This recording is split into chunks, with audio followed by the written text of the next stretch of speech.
They can be like the ocean waves and the winds and drown out all other sounds and even to a great extent your own thoughts. Or they can be clear as a bell, like now.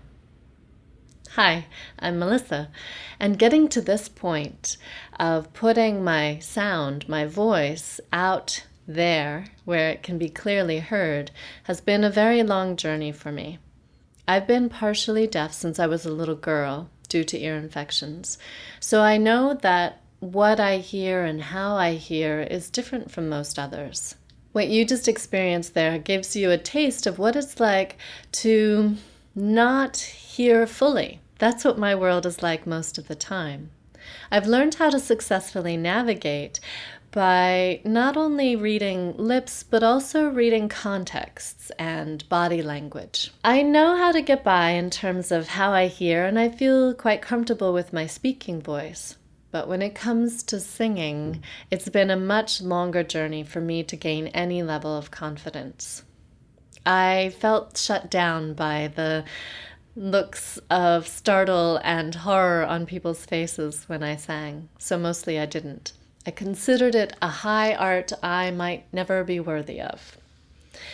Even with this setback, I've still pretty much always considered my hearing to be a blessing. It's taught me how to really listen.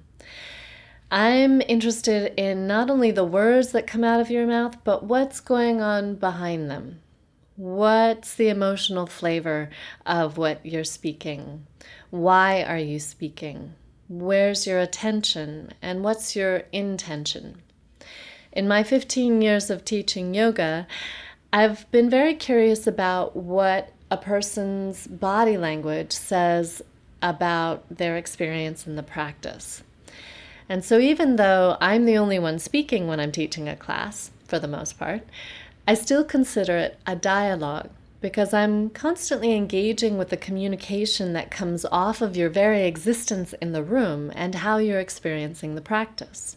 Now online, you would think that this is lost. However, you'll find that in the more complex modules of Myoga, Freedom, Basics, Seasons, Restores, and Mamas, that the complexity and the subtlety of what I'm teaching is in the words.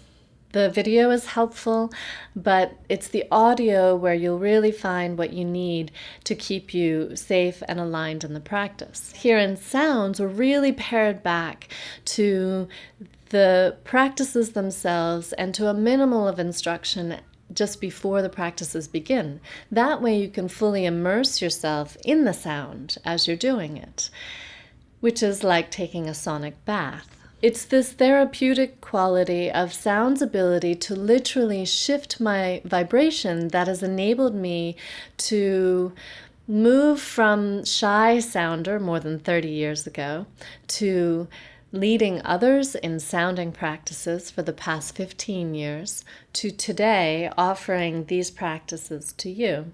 I know the fear of making a dreadful and unwelcomed sound. What saved me was sacred sound, or the idea that I could make it a love song to the divine, to the universe.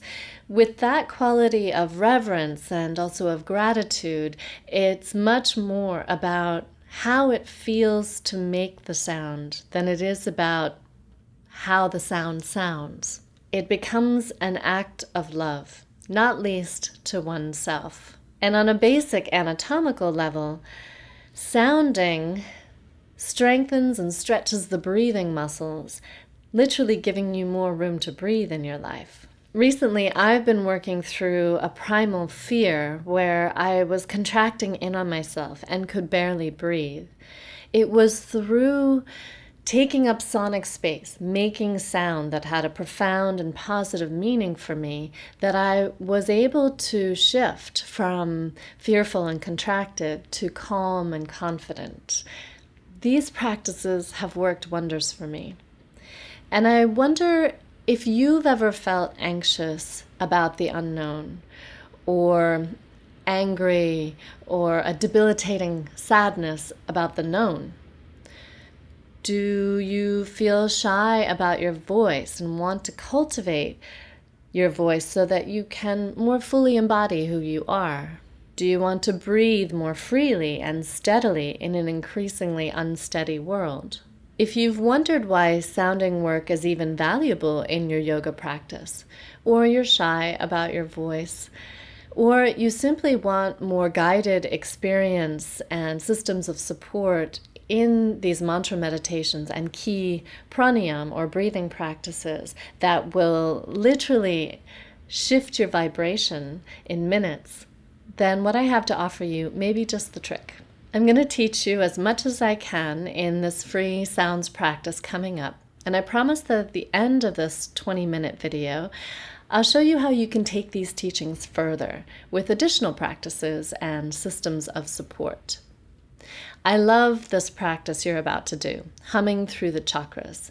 It's so effective at grounding, releasing, and centering. You may be surprised just how much more balanced you feel after this very simple practice. And it's so accessible. There's no complicated mantras you need to learn, just humming, so you can't do it wrong. And you also get to lie down and relax, which may be a welcome opportunity if you've been holding yourself up all day, or you're just not yet accustomed to sitting tall for any length of time.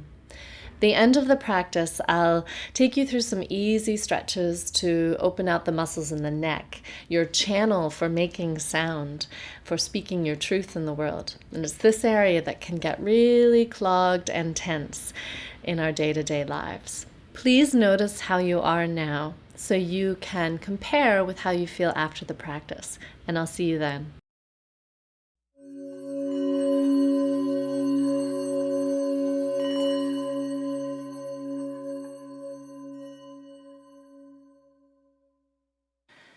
This practice is one of my favorite places to start with making sound.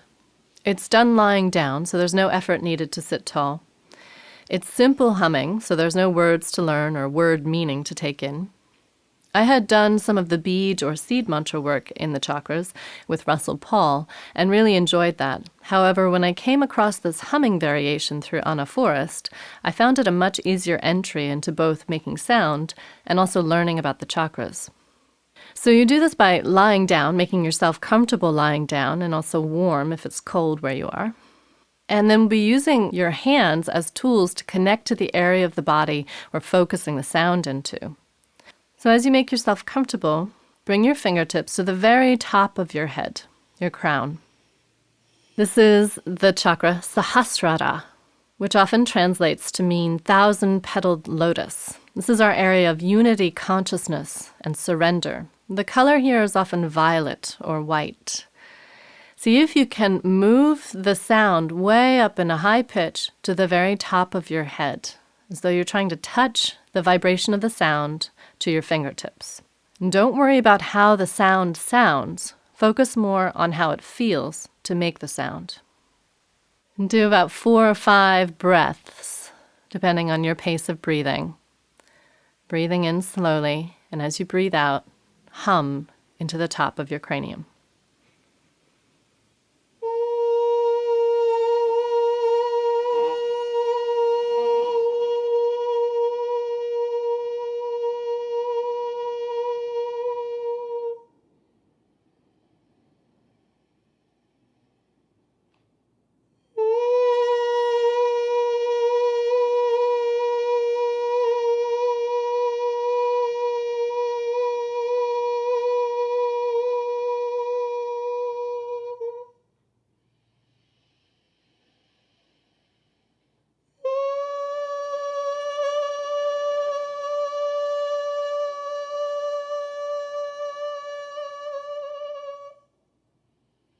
One more.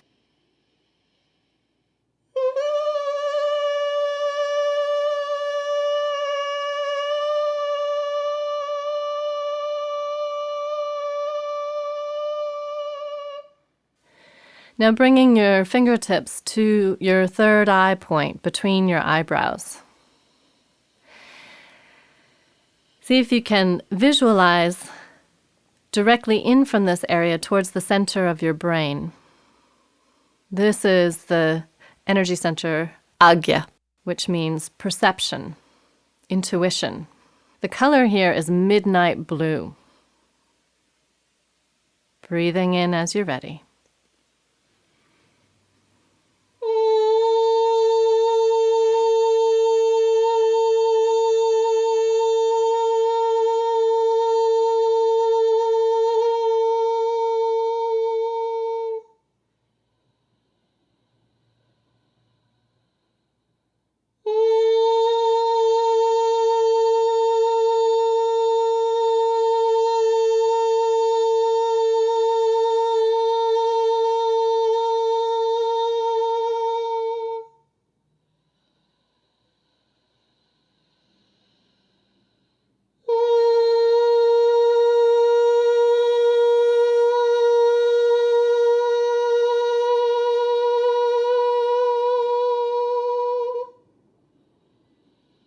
One more.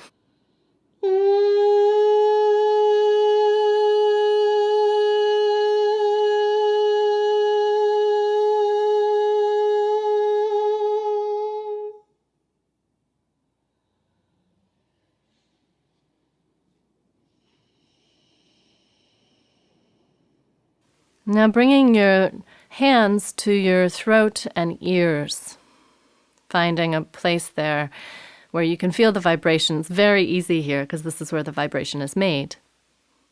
This chakra is Vishuddha, which translates to mean purification. It's our area of truth, communicating from our truth. The color here is a sky blue, light blue. Breathing in as you're ready.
One more.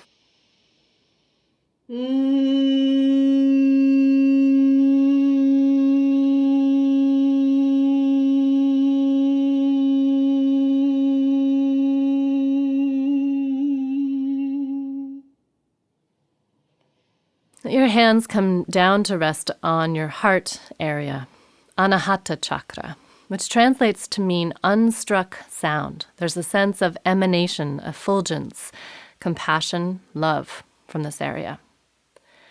Feeling the vibration through your chest, ribs, upper back. The color here is green, the color of growing things. Breathing in as you're ready.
One more.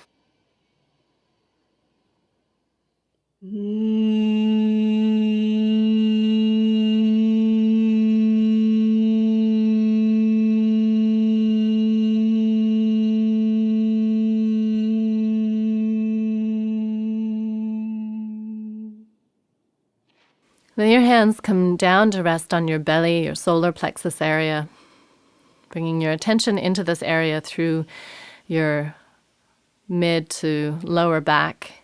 Manipura translates to mean many gems or city of gems. This is our area of commitment and willpower. And the color here is yellow. Noticing the movement of the diaphragm as you breathe and allowing the sounds as we move down the body to change in pitch, to align with that area, to move the vibration into that area of the body.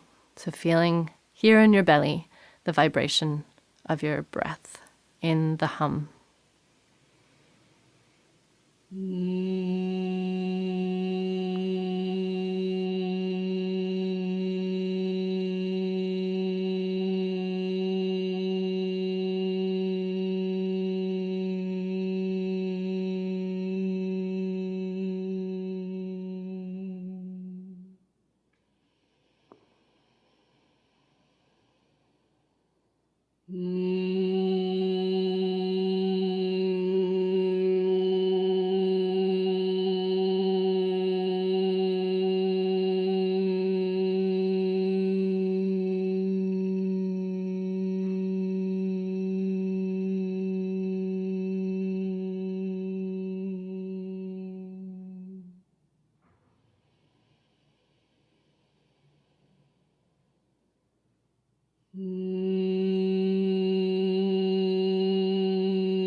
One more.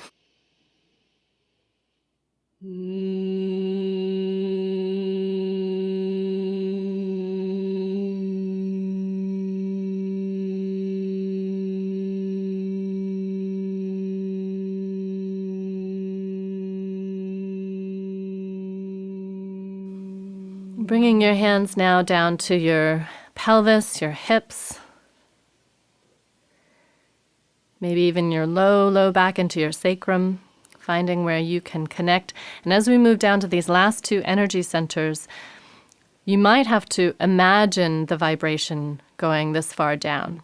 You might also feel it, but notice if you don't, that's fine. Just imagine taking the breath and the pitch so low down that you start to feel it in the bones of your pelvis. This area is Svadhisthana, which translates to mean one's own sweetness or home. The area here in the pelvis is correlated to the color orange. Breathing in as you're ready.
One more.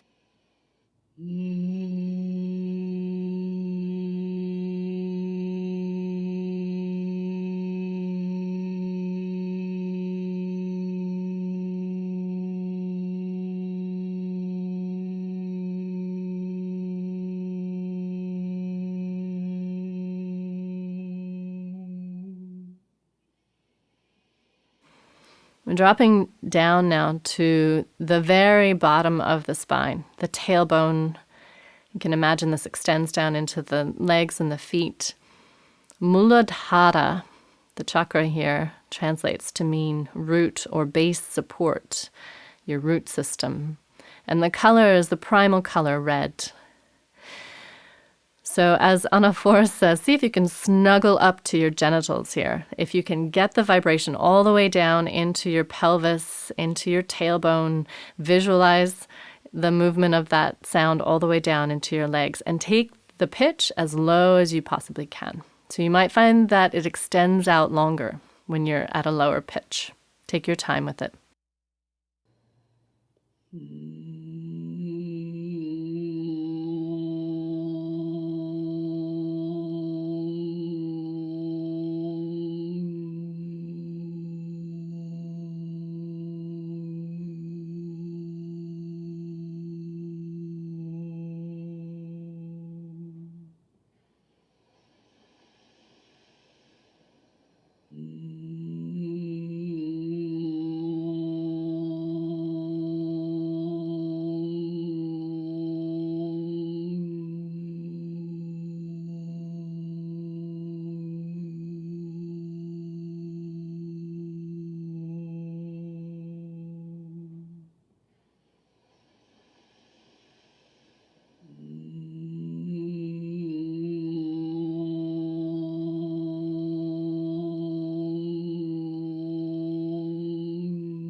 One more.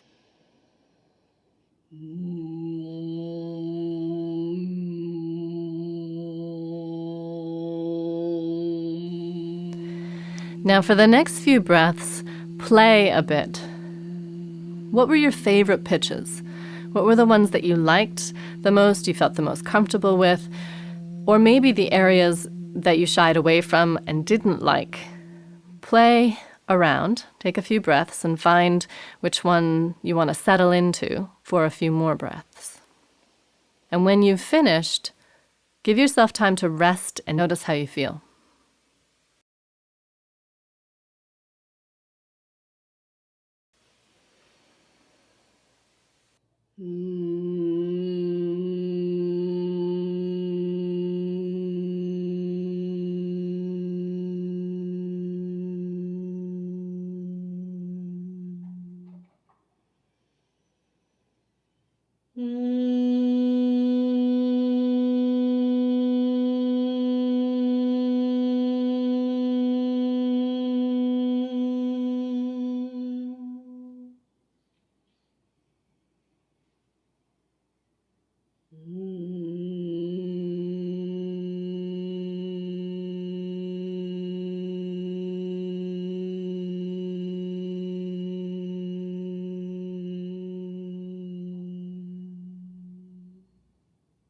Extend your breath through your torso and feel that. And then imagine your breath extending beyond your torso, right down into your arms and legs and up into your brain. And somewhere in the next few breaths, stretch long, reach long through your legs and lengthen your arms above your head as much as works for your shoulder joints. And as you lengthen out long through your body, on your exhale, roll over to your right side, finding a comfortable place there. Even though it's a transition, keep it easy. Bend your knees, let your head stay relaxed. Bring your left hand in front of you to push the ground away. Uncurl without a lot of effort. Bring yourself up to sit tall. And as you come upright, find your comfortable seated position, the length of your spine. Keep your ocean-sounding breath with you. Stretch your fingertips down towards the ground without putting any weight in your hands, so you're holding yourself up through your core strength. Imagine you're breathing from your pelvis, just like we did lying down, from your pelvis up to your neck. As you exhale next, keep all that lift and let your head roll to the right side. As you release the weight of your head, take your next inhale and lift it up from the pelvis, through the belly, through your back and ribs and chest, all the way up into the open left side of your neck, creating a deeper stretch. keeping the same contact left to right in your hands so your shoulders stay even. You're not rolling your shoulders to follow your head. Feeling both waists are long and even. If you want to intensify this, turn your palms up and tuck your elbows in so you look like Lady Justice with the scales. If that feels like too much and you're not breathing, then just keep your arms long.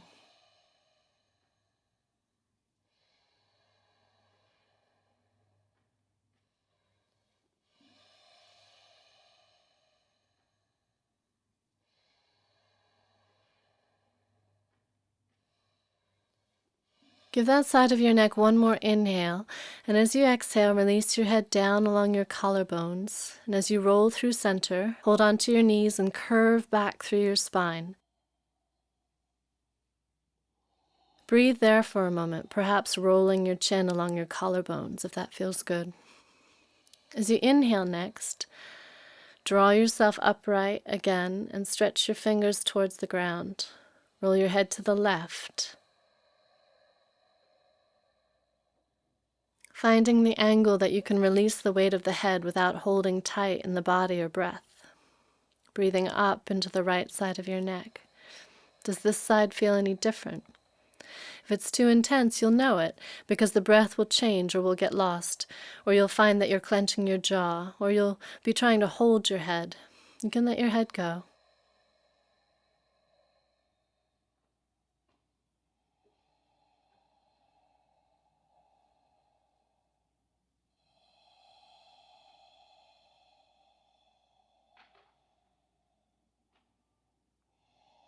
This next time that you inhale, lift the space of the breath up into your neck. And as you exhale, release your chin down along your collarbones. When you get to center, keep your head dropped down. Inhale and stretch your arms up overhead, and let your head be lifted up by your chest and your breath. Bringing your head and your arms up, bring your palms together, gather up whatever sort of energy you'd like to carry with you off the mat. Acknowledging yourself in your practice. If you're practicing with anyone else, acknowledging them as well. Namaste.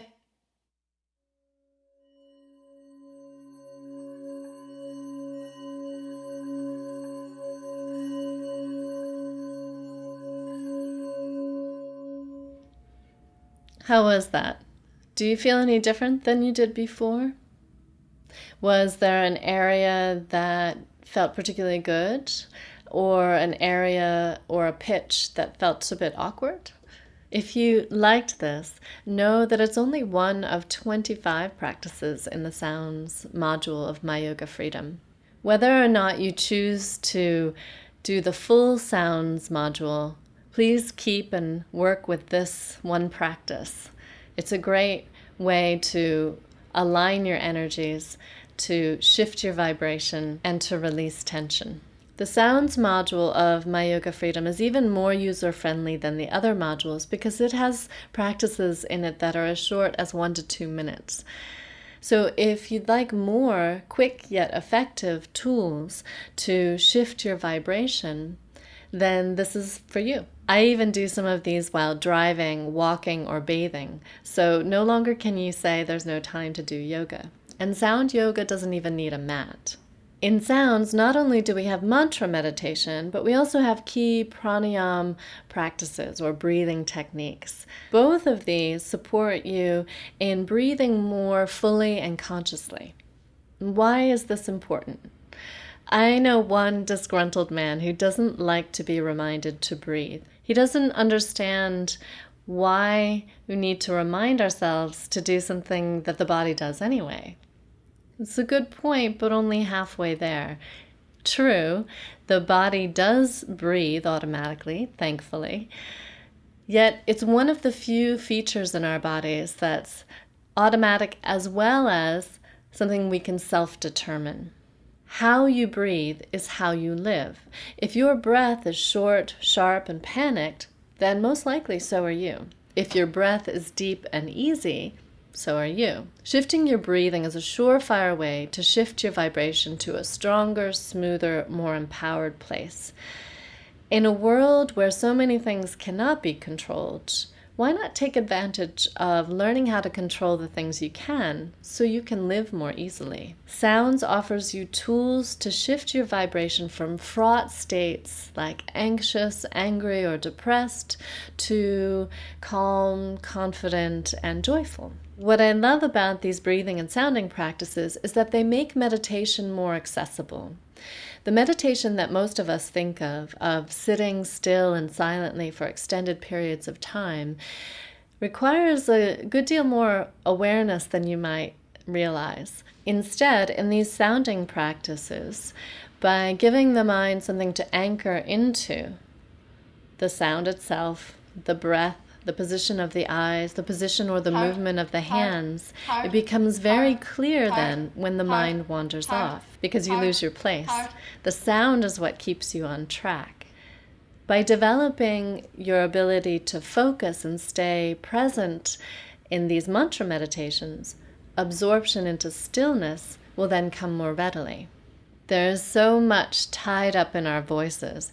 If, like me, you've been afraid of putting your voice out there, you might benefit from the support and encouragement, the systems of practice that enable you to work with your voice in a safe space, your own home. This way, you'll develop greater confidence in your voice out in the world, which is no small thing, because we're talking about your voice, your truth, the truth of who you are in the world. And feeling confident to let yourself be heard clearly is not always automatic. A number of these practices touch on your internal energetics, your chakras, either through focusing in on one area of the body, one chakra, or in aligning the whole streaming flow of human potentials within you.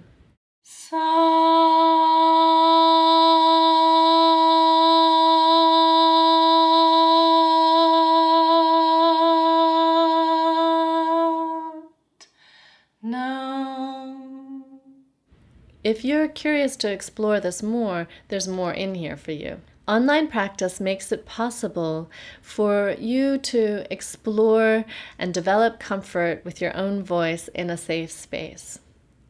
However, I don't want you to feel like you're all on your own. So we have systems of support on the website, forums where you can ask questions, post comments, and engage with others who are working on the same practices. So remember in the beginning when I said I'd have something to help you go further?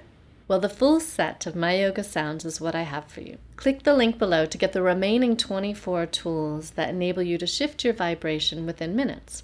If you haven't clicked, then perhaps you have a concern about the content. I've found that no matter what country I've taught mantra meditation in, and no matter how spiritual the people might seem to be, many people have difficulty with the sacred or the spiritual. I've also found that many of those very same people can talk shite for hours, saying things that have little to no weight or meaning, or even worse, saying things that are actively negative against themselves or others. Yet when it comes to making sound that has a distinctly positive impact on oneself and others and the world around us, they balk. So I've specifically chosen mantras or sounds that are as simple as possible and as non-denominational as possible. The meaning of each is clearly written below, so you know what you're intoning, and you can also gain a sense of what to look for, the effect to look for in your system. It's an empowering and enlightened course to set out on, to consciously shift your mind speak, your mental mantras, from things like I can't or I suck to I am truth, or I wish well-being and happiness for the whole world. May your voice ring clear and true. Namaste means I bow to the light that you are. Namaste.